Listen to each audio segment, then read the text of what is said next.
So now that MaXXXine has been released into theaters and we've been able to see all 3 films in the X trilogy, today I wanted to rank them from worst to best. Let's go.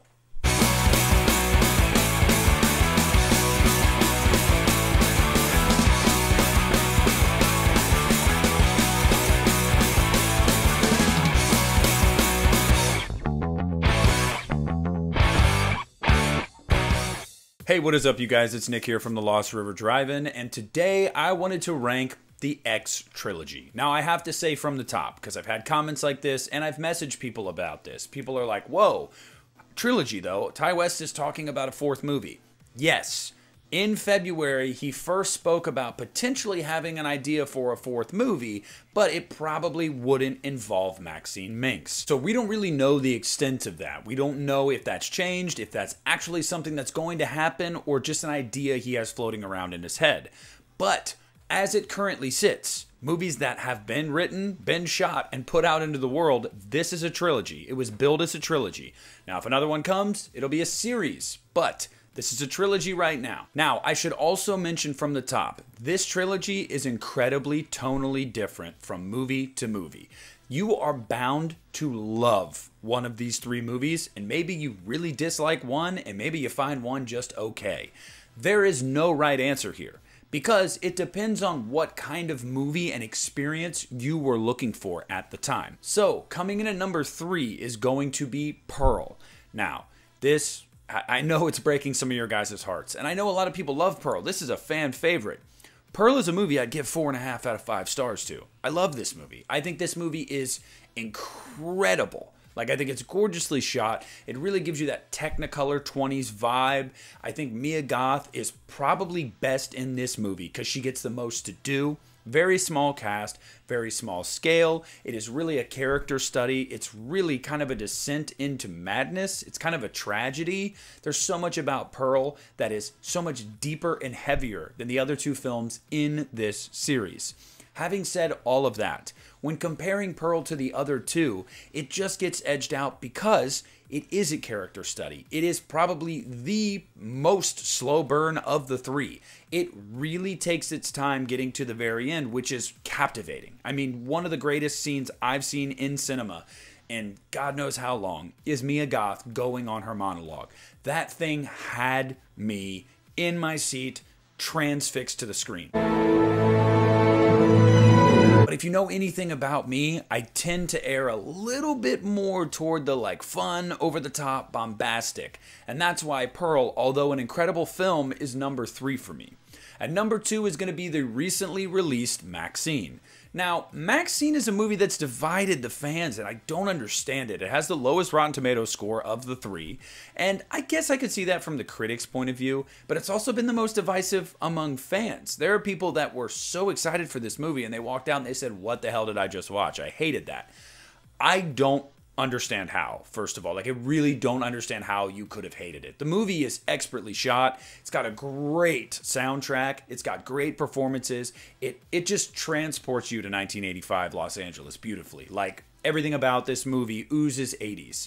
And because of that, it really leans into its goofier side at times. It's more kind of slasher aesthetic and vibe, while also being this crime thriller mystery.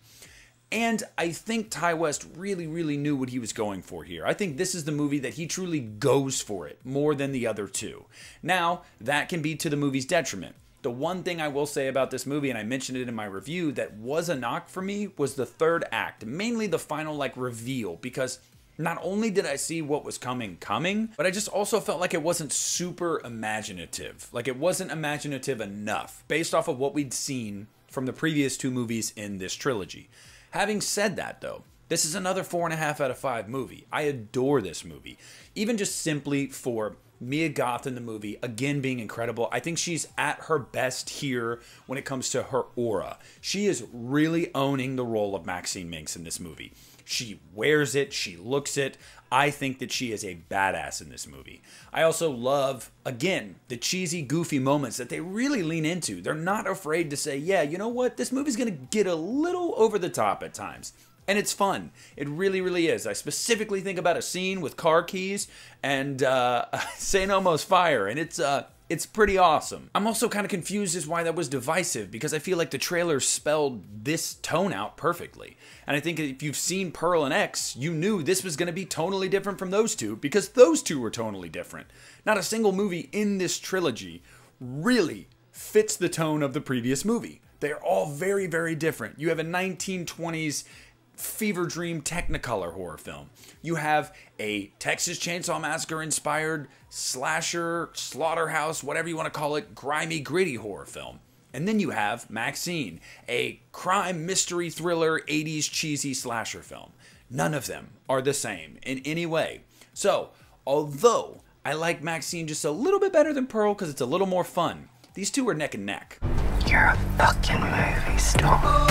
And since there's only 3 movies here, there is no suspense. X is my favorite of the X trilogy. And I would put X up there in probably my top 3 horror movies I've seen in the last 15 years. Honestly, I think X is incredible. This movie floored me. I'll never forget watching the trailers and having Fog Hats, I Just Want to Make Love to You playing. And getting these Texas Chainsaw Massacre vibes and being like, okay, let's see if they can deliver the goods. And then when I found out it was Ty West, I was like, okay, he's gonna deliver the goods. And did he ever? Look, if you're watching this movie with like your mom or some of your siblings, the first 30 minutes or so might be a little weird at times. Might make you a little uncomfortable to watch that with certain people. But when the movie gets going, it really, really gets going.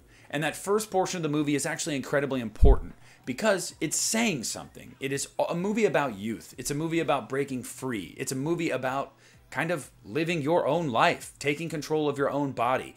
And being young. And I love that. I love the themes of this movie. And then it kicks into high gear and you have this slasher that is very much like the Texas Chainsaw Massacre. It's much grittier. It's not as kind of over the top and glossy as an 80s slasher was, like MaXXXine is. This one is a lot more, I don't know, down and dirty. It's got a great soundtrack. It's got just gorgeous shots, music, acting, you name it. The setting, it's just, everything is there with this movie. Everything is there. X was the perfect movie to kick off this trilogy because although I think it caught a lot of people by surprise, in doing so, it really opened their eyes. And Pearl became a little bit bigger of a deal before that movie came out. And then MaXXXine, as you can tell from the box office, although this was only released in half the number of theaters that a major picture comes out in, it opened bigger than both of the previous 2 movies almost combined. It has really built this following, and it is because of the goodwill started by X. X was the perfect movie to start this off. And when he was writing X, he had no idea he was going to make a trilogy. And now it's a trilogy and could potentially be even more. And I want it to be. I know a lot of people don't, but I feel like if the creator has more to tell, and especially a creator like Ty West, who loves the genre and puts maximum effort into his films, I am all on board if he wants to make more. I welcome it. I will not accept a life I do not deserve. And I also don't think Ty West truly knew that when he was making X, he was starting a chain of events that was going to end up creating one of the greatest horror trilogies ever made. I feel like I can confidently say that. Very rarely do you find a horror trilogy that front to back just does it. Covers so many eras, so many subgenres, and does it beautifully. All anchored by an incredible performance in every single movie by a rising star, and hopefully she gets Oscar noms one day and truly gets the recognition that we all know she deserves, and that is Mia Goth. But I want to hear down below how you guys rank the X trilogy. Which is your favorite, which is your least favorite, and why? And if Ty West feels there is more to tell in this universe, do you want to see it? See, again, I don't understand the argument for not wanting to see it because it's not like it's a studio milking a cow, beating a dead horse. This is the guy that created the thing. If he has hit 3 times in a row now, for most people at least, why would you not want him to do more if he feels he has more story to tell? I understand if it's like, oh, well, we're reaching here, we don't really have much to say. But Ty West himself was like, I might have more to tell here. And if that's the case, I'm on board. But I want to hear down below in the comment section what you guys think. Please make sure to leave a like on this video. Subscribe to my channel if you haven't already. I thank you guys so much for stopping at the Lost River Drive-In. This is Nick, and I'm pulling out.